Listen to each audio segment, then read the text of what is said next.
Hello दोस्तों, आपका हमारे मैसेज में स्वागत है। देखिए आप हमारे साथ आप देख सकते हैं कि DAV public school MP zone D का एक क्लास 7th का एनुअल एग्ज़ाम क्वेश्चन पेपर है जो सेशन 2023-24 का है।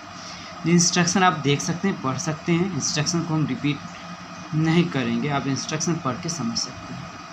हम सीधे सेक्शन 1 पे आएंगे। सेक्शन 1 में ऑब्जेक्टिव क्वेश्चन दिए गए हैं। इसमें चूज़ द करेक्ट ऑप्शन है। इसमें जो ऑप्शन करेक्ट ऑप्शन को हम चूज़ करेंगे, 1 बाय 1 देखेंगे।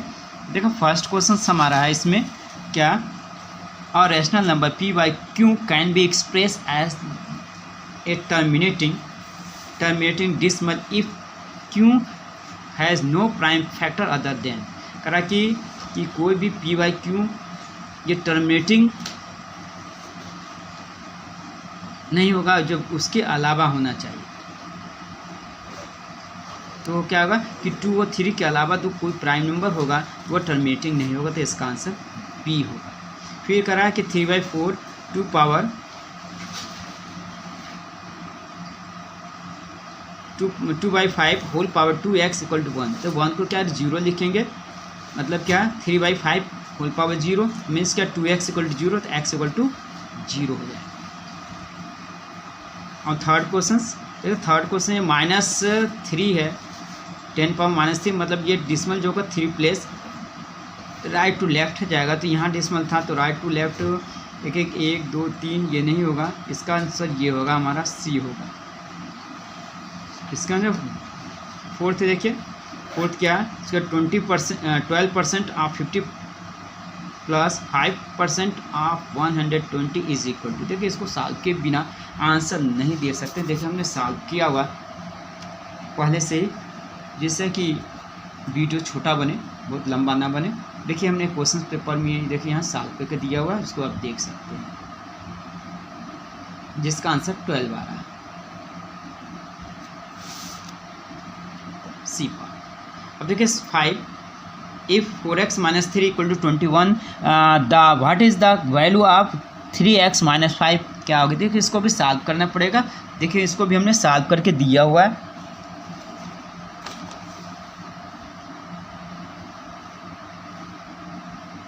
देख सकते हैं सॉल्यूशन आप।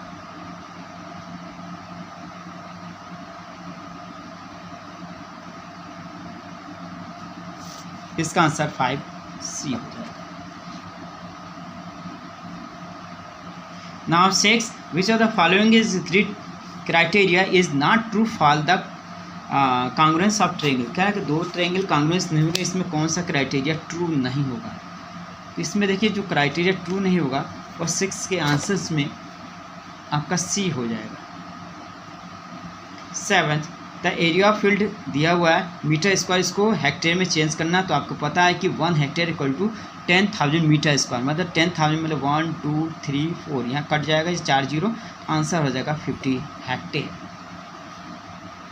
8, the observation that occurs the maximum number of time in data is called. देखिए कोई भी डाटा में कोई मैक्सिमम टाइम ऑकर्स होता है, उसको कहते हैं मोड। और टेट्राहेड्रॉन, ए और टेट्राहेड्रॉन मिल गया, और tetrahedron has a vertex 4 vertex. Now what is the following is the circumference of circle. देखिए यहाँ डी मीन्स डायमीटर में गिवन है, तो ये डायमीटर ये वाला सही नहीं है क्योंकि ये यहाँ डायमीटर दिया, तो इसका सेकंड आंसर बी वाला ही सही होगा। क्यों? क्योंकि 2 डी इक्वल टू 2r होता है। हम जानते हैं पाई क्या सर्कमफ्रेंस को 2 पाई r, तो r 2r की जगह डी लिख दिया गया इसमें। अब देखिए 11th, ये देखिए ये जो 11th है इसको एसेशन और रीजन का क्वेश्चन है। इसमें कहा कि 2 ट्रायंगल अगर पेरीमीटर सेम है तो वो कॉन्ग्रुएंट होंगे, नहीं ये फॉल्स है। लेकिन दूसरा कंडीशन जो दिया गया वो ट्रू है, मतलब कि इसका आंसर जो होगा डी वाला सही होगा। It is false but it is true. Now 12th का एसेशन भी देखते जाए, -1 का whole power 50 is equal to 50, ये सही है। Correct expression has refers to the numbers of times a numbers is multiply by itself. कह रहा कि जितना पावर उतना नंबर मल्टीप्लाई हो जाता है, ये भी सत्य है। मतलब यहाँ बहुत सही हो जाएगा। तो इसके एसेशन रीजन में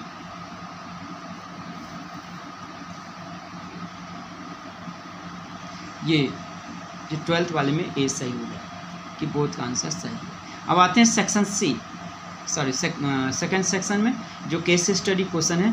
केस स्टडी में दिया गया है, अब केस स्टडी क्वेश्चन पढ़ लीजिए और फिर इसके दिया कि टोटल प्रॉफिट कितना 2000 है, जिसमें कि दुपट्टे का जो प्रॉफिट हुआ है वो 30 रुपीज़ लेस होता है on the profit of wall hangings. तो profit of wall hand bag is 80 rupees more than the twice of the profit of wall hangings. तो यहाँ एक रिलेशन बनाएगा। पहले हम के वॉल हैंगिंग्स को जो वॉल हैंगिंग्स है उसका एक्स मान लेंगे, तो उससे हमें हैंड वॉल का निकल जाएगा। और जब हैंड वॉल का जो प्रॉफिट निकल जाएगा तो उससे फिर हम क्योंकि हमने इसका वॉल हैंगिंग का सपोज कर लिया तो दुपट्टे का भी प्रॉफिट निकल जाए। तीनों को एक्स के फॉर्म में प्रॉफिट निकालेंगे, फिर को टोटल ऐड करेंगे तो 2000 के इक्वल हो जाएगा। देखते हैं, इसको सॉल्व करके दिखा रहे हैं आपको।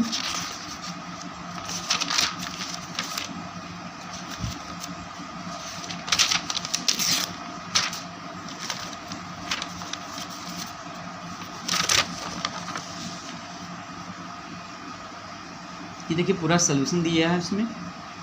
ठीक है, let the profit on a wall hangings be X, the profit on handbag 2x plus 80, profit on dupatta 2x minus 30, total profit 2000। अब टोटल 2000 इसको सॉल्व करें तो एक्स वैल्यू क्या है 390 रुपीज़। मतलब ये प्राइस होगा वॉल हैंगिंग का, प्राइस होगा 390। तो profit on the wall hangings कितना हो जाएगा। फिर क्या प्रॉफिट ऑन हैंड बैग क्या 2x प्लस 80, तो 2x अगर 390 पुट करके सिंप्लीफाई कर देंगे तो हमारा जो आंसर आ जाएगा ये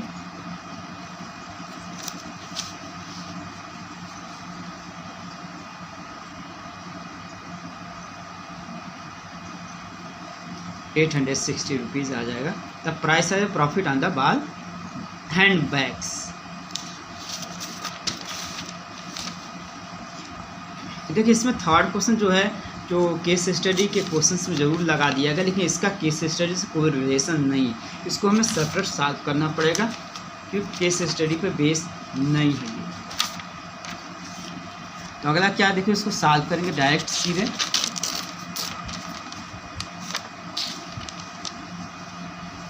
इसका आंसर देख सकते हैं क्या 4y माइनस 2 और इसको इधर प्लस हो जाएगा, फिर सिंप्लीफाई कर लेंगे तो y की वैल्यू पर मालूम हो जाएगी 11/20। इसमें आर क्वेश्चन दिया है कि 1/3 is subtract from the numbers and different is multiply by 4, the result is 128। मतलब कोई नंबर x लेंगे उसमें 1/3 सब्ट्रैक्ट कर देंगे उस नंबर का, तो और फिर उसमें 4 से मल्टीप्लाई कर दें तो आंसर कितना है 28। इसको सॉल्व करना है। इसको देख सकते हैं, हमने कोई नंबर x सपोज किया, कोई भी नंबर x सपोज किया, फिर एक स्टेटमेंट बनाया, इक्वेशन बनाया, इसको इक्वेशन को सॉल्व करके x की वैल्यू फाइंड कर दिया।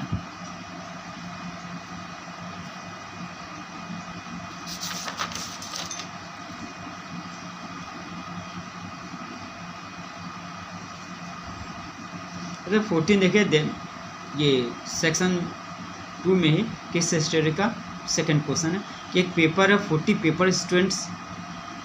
Papers of student check by the 2 teacher. मतलब ये क्वेश्चन पेपर है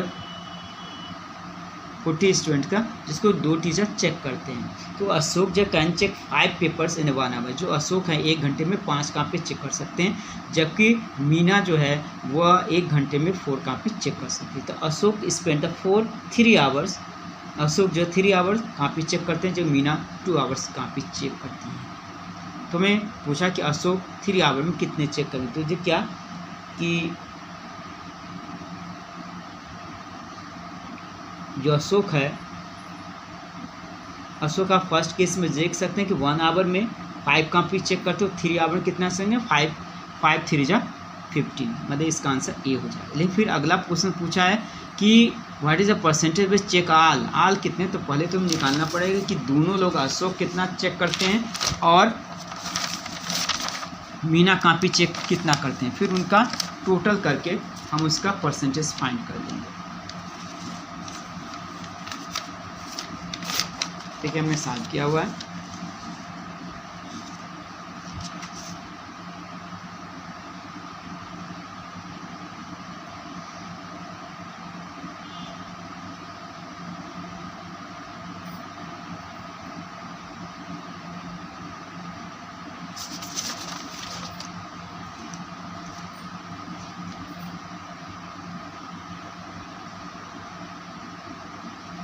अब मीना के द्वारा पेपर चेक किया हो, ये पहले ही परसेंटेज में निकाल लेंगे। फिर क्या एग्जामिनेशन में इतने 40 स्टूडेंट हैं। देखिए एक आर का ये अलग क्वेश्चन है।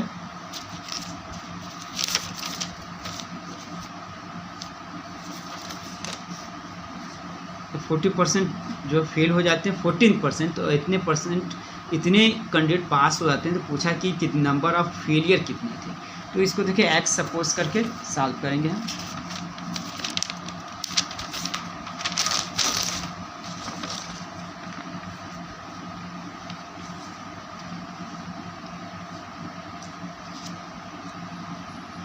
Percent of student fail 14%, percentage pass कितना होगा 100 में से 14 को माइनस में 46% बच्चे पास होते हैं। तो और मान लेते टोटल कितने एक्स स्टूडेंट है, तो एक्स का 46% ये पासिंग हो जाएगा। तो टोटल स्टूडेंट्स निकाल लिया। फिर फेल नंबर क्या करेंगे 14%, जो टोटल का है उसमें 40% निकाल लेंगे। तो जो फेल कैंडिडेट है उनकी संख्या कितनी आ जाएगी 21 आ जाएगी।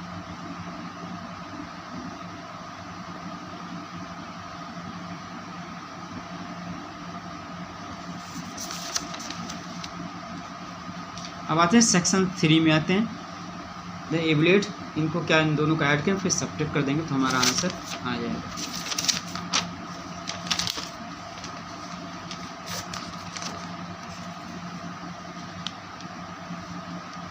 ये देख सकते हैं इन दोनों का ऐड किया तो इतना आ गया, फिर इसमें से सब्ट्रैक्ट कर दिया, ये आंसर है।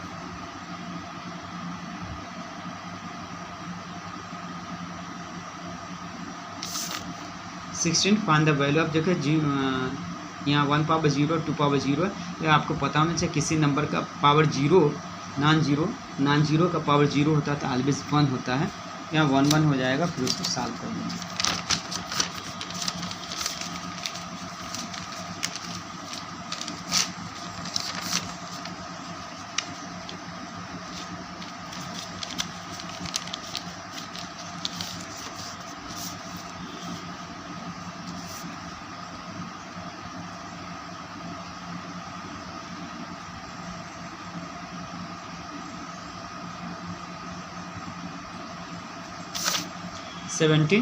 देखिए यहाँ x की वैल्यू फाइंड करनी है और दोनों साइड में बेस इक्वल है, तो पहले इनको सॉल्व कर लेंगे, फिर दोनों का बेस इक्वल पावर इक्वल करके x की वैल्यू फाइंड करेंगे।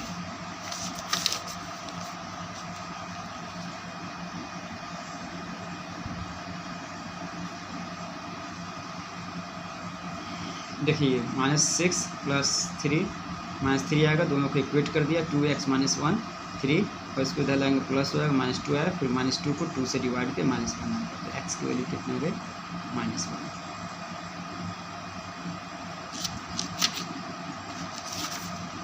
देखिए 17 का 8 पोर्शन है। देख सकते हैं कि जो दिया गया -3 का होल पावर 2 में किस नंबर से मल्टीप्लाई कर दिया जाए जिससे कि वो 9 इक्वल हो जाए।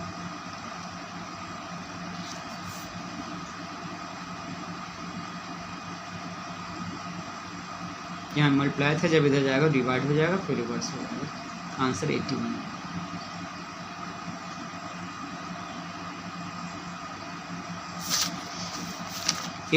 देखिए 18 क्या देगा, at the rate of percent 1500 rupees amount to 2400 rupees in 4 years. मतलब क्या प्रिंसिपल है, ये अमाउंट है, तो रेट ऑफ इंटरेस्ट निकालना, आर निकालना, टाइम दिया हुआ है, मतलब इस दोनों को माइनस करने तो इंटरेस्ट आ जाएगा, और ये प्रिंसिपल है, ये टाइम है, और रेट हम निकाल देंगे SI के फॉर्मूले से।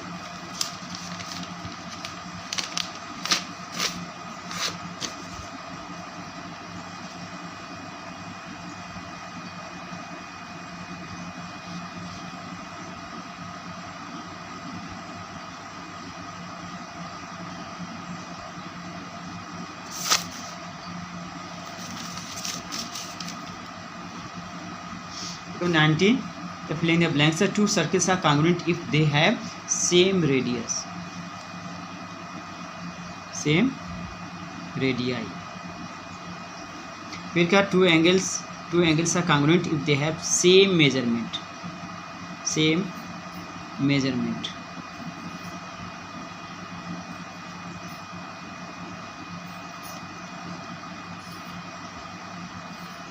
देखिए 20 क्वेश्चंस।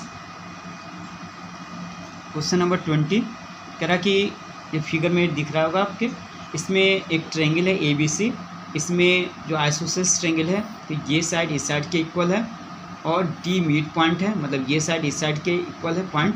तो हमें ये दोनों इस ट्रायंगल को कांग्रुएंट करना है और ये स्टेटमेंट भी दिखाना कि किस 3 पेयर से ये कांग्रुएंट हैं। अब देखिए दोनों क्वेश्चंस को फर्स्ट पार्ट और सेकंड पार्ट को एक साथ करेंगे क्योंकि दोनों का आंसर एक साथ ही आएगा।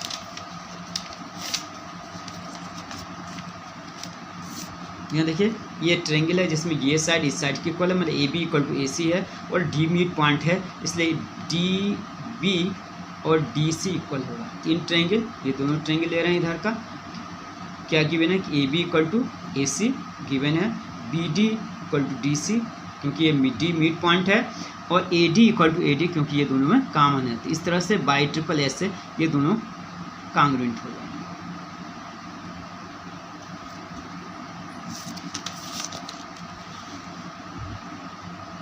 A parallelogram has base 13 meter and corresponding height 5 centimeter. Find the area of parallelogram. तो एरिया ऑफ पैरेललोग्राम आपको पता है कि एरिया ऑफ पैरेललोग्राम क्या होता है, बेस इंटू हाइट, और दोनों को फार्मूला लगा के मल्टीप्लाई कर देंगे। बेस दिया हाइट दिया तो एरिया ऑफ पैरेललोग्राम जो बेस इंटू हाइट दोनों को मल्टीप्लाई 35 जा 65 metre square.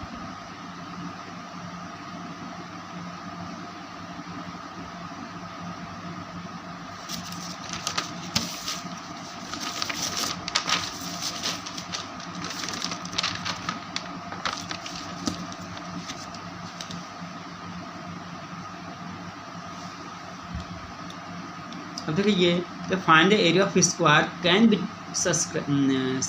Inscribe the circle of radius 8 centimetre. ये 21 का ही आर पार्ट है, मतलब कि एक सर्किल जो 8 सेंटीमीटर है उसके अंदर एक सर्किल बनाया जाए तो उसका एरिया क्या होगा। देखिए क्या पहले हम सर्किल बनाएंगे और फिर उसके अंदर ये देखेंगे कि उसके साइड क्या होगा, स्क्वायर का साइड का। मान लेते देखिए let the side of square x, तो साइड सभी साइड कितने हो जाएंगे, ये भी एक्स होगा, ये भी एक्स होगा, ये भी एक्स होगा। और फिर right in the right triangle देखिए ABC एक राइट ट्रायंगल है, इसलिए राइट ट्रायंगल यहाँ तो ये पाइथागोरस का थ्योरम लगा देंगे कि AB square equal to BC square plus AB square. यह वैल्यू पुट करके एक्स की वैल्यू निकालेंगे। एक्स की वैल्यू क्या है कि 8√2। अब यहाँ से एक्स स्क्वायर की जो वैल्यू निकालिए, इससे भी डायरेक्ट एक्स स्क्वायर में साइड का स्क्वायर, आपको पता है कि area of square equal to side का स्क्वायर होता है, ये डायरेक्ट यहाँ वैल्यू पुट करके लिख सकते हैं। लेकिन मैं सॉल्व कर चुके थे इसलिए हमने पूरा किया है। आपका सिर्फ इतना लिखें तो भी आंसर इतना ही आएगा।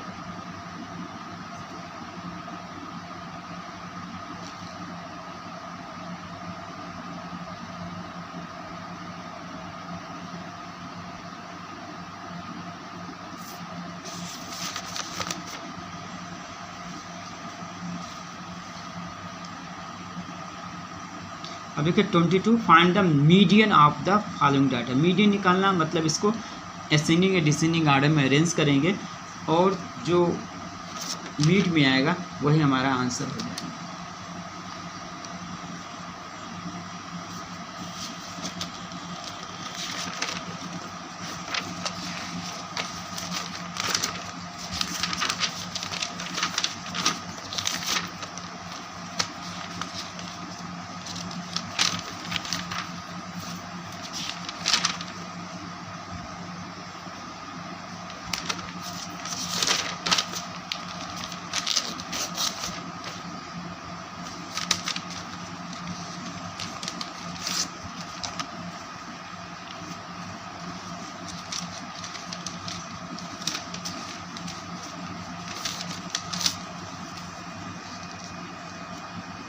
आप देख सकते हैं असेंडिंग ऑर्डर में पहले डाटा को अरेंज किया तो देख सकते हैं 1 2 3 9 है, तो 9 का मिडिल क्या होगा 42। क्या वैल्यू ऑफ 9 + 1/2 टर्म्स, मतलब 10/2 मतलब 5th टर्म्स गिन लेंगे 1 2 3 4 5, तो आंसर कितना होगा 42 आंसर आ जाएगा।